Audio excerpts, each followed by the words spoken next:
রমজান মাস মানেই ধর্মীয় ভাবগাম্ভীর্যের মধ্য দিয়ে পুরো একটি মাসের উদযাপন। বিভিন্ন মুসলিম দেশে রমজানের এই মাস পালন করা হয় নানা ধরনের ঐতিহ্যবাহী রীতি অনুসারে। চলুন তাহলে জেনে নেওয়া যাক কোন দেশে রমজানের ঐতিহ্য কেমন। ইফতারের ঐতিহ্যের দিক দিয়ে বাংলাদেশের কথা না বললেই নয়। পুরান ঢাকার ইফতার বাজার এবং হামদ নাথের মাধ্যমে শুরু হয় বাঙালিদের রমজান মাসের ইফতারের ঐতিহ্য। বড় বাপের পোলাই খায়, টানা পরাটা, শাহী হালিম, শাহী জিলাপি, নুরানি লাচ্ছি, ঘুগনি, ছোলাসহ মুখরোচক সব খাবারের পসরা বসে বহু বছরের সংস্কৃতি, ঐতিহ্য আর ইতিহাসের সাক্ষী হয়ে থাকা পুরান ঢাকায়। পুরো ঢাকা শহরের বিভিন্ন জায়গা থেকে মানুষ এখানে ভিড় জমায় ইফতার কেনার জন্য।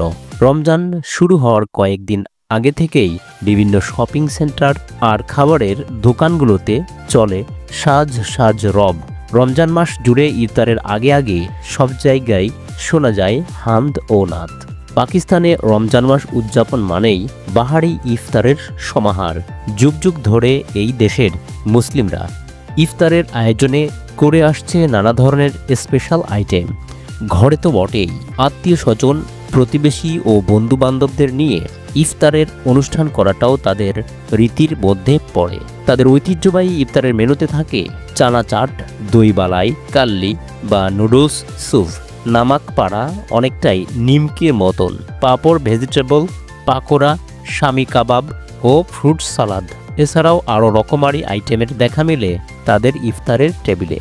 রমজানের লণ্ঠন বা ফানুস নামে খ্যাত মিশর। রমজানের বিভিন্ন দেশে গুরুত্বপূর্ণ স্থাপনা ও মসজিদগুলোতে আলোকসজ্জা দেখা যায়, কিন্তু মিশর এদিক দিয়ে কিছুটা ভিন্ন।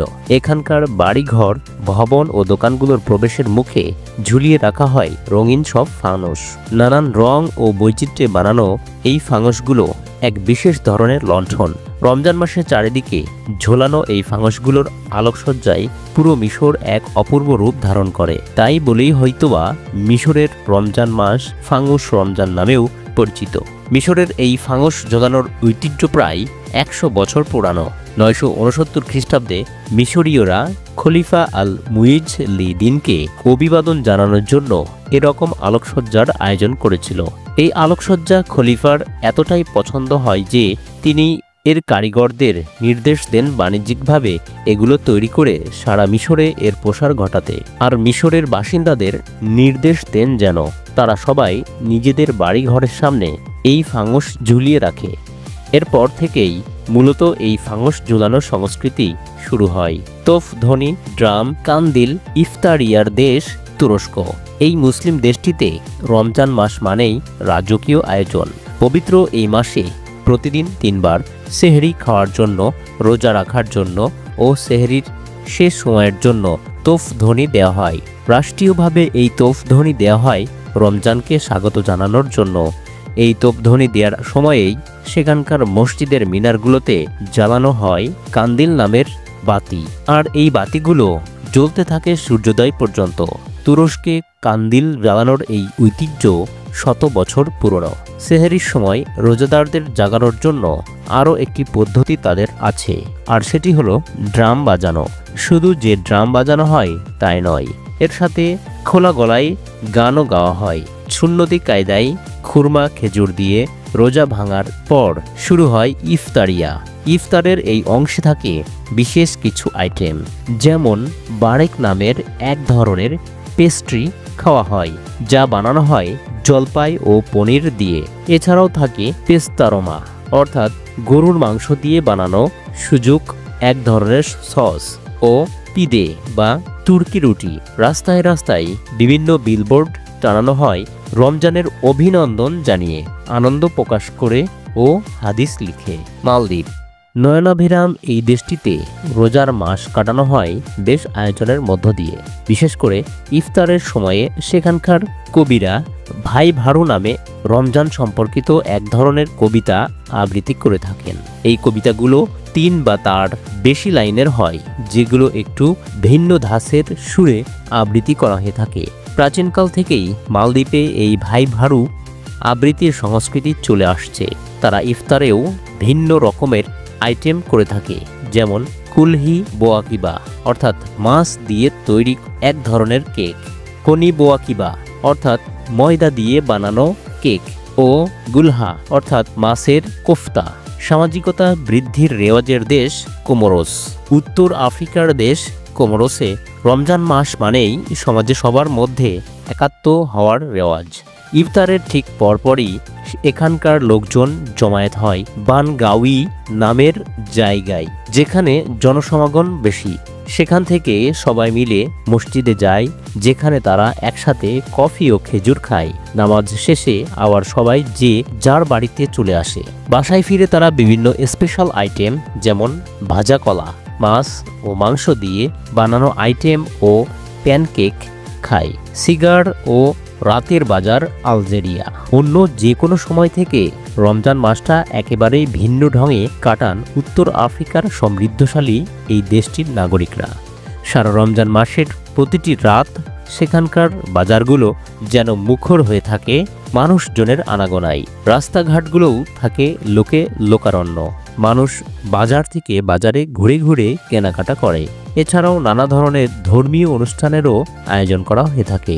এই আয়োজন ও বাজারে কেনাকাটা চলে সেহরি পর্যন্ত। রাতের এই আয়োজনের জন্যই তাদের সকালের কাজ রমজান মাসে শুরু হয় নিয়মিত সময় থেকে 1 ঘন্টা পর। তারাবির নামাজের পর তারা কাঁচা কাঠবাদাম দিয়ে বানানো এক রকম শরবত খায়, আর এই শরবতের নামই হলো cigar. The ring game Iraq এক বিশেষ ধরনের খেলায় ভিন্নতা এনেছে ইরাকের রমজান পালনে। বিখ্যাত এই রীতিটি ইরাকের বহু পুরাতন ঐতিহ্য।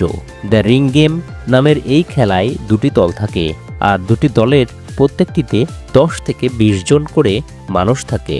একই দলের একজন অন্যজনকে রিংটি দেয় এবং অপর পক্ষকে বলতে হয় যে ঠিক কার হাতে রিংটি রয়েছে।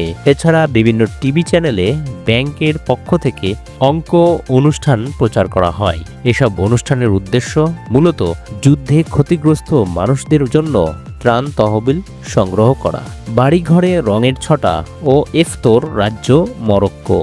সারা বিশ্বের মুসলিম দেশগুলোতে রমজানের 2 থেকে 3 দিন পূর্বে প্রস্তুতি নেওয়া শুরু হলেও এই দেশে রমজানের প্রস্তুতি শুরু হয় 2 থেকে 3 সপ্তাহ আগে থেকে। মরক্কোর লোকেরা তাদের বাড়িঘর রং করে, বাড়ির চারদিক পরিষ্কার করে ও রান্নাঘরের যাবতীয় জিনিসপত্র একদম নতুনের মতো চকচকে করে ফেলে। আত্মীয় আর বন্ধু বান্ধবদের মধ্যে চলে একে অপরের বাসায় দাওয়াত দেওয়া নেওয়ার পালা। এ সময়ে এখানকার রাস্তাগুলো পরিণত হয় খাবারের বাজারে। মরক্কোর ইফতারকে বলা হয় ইফতার।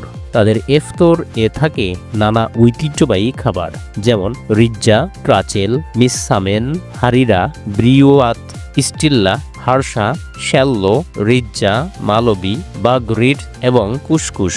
মরক্কোর অধিবাসীরা একটু বেশি সময় নিয়েই ইফতার করে থাকেন। গারাঙ্গাও কাতার। প্রতি বছর 14 রমজানের দিন কাতারে পালন করা হয় গারাঙ্গাও। মূলত শিশুদের রোজা রাখাকে প্রশংসা জানাতে ও উৎসাহী করে তুলতে এই আয়োজন করা হয়ে থাকে।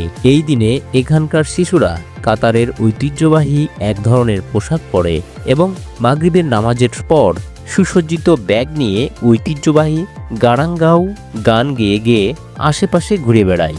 সে সময় বাচ্চাদের মিষ্টি ও চকলেট দেওয়া হয়। পবিত্রতার এই মাসে বিভিন্ন দেশের মানুষেরা সংযম করার সাথে সাথে পালন করে যায় তাদের নিজেদের ঐতিহ্যবাহী এসব রীতিনীতি।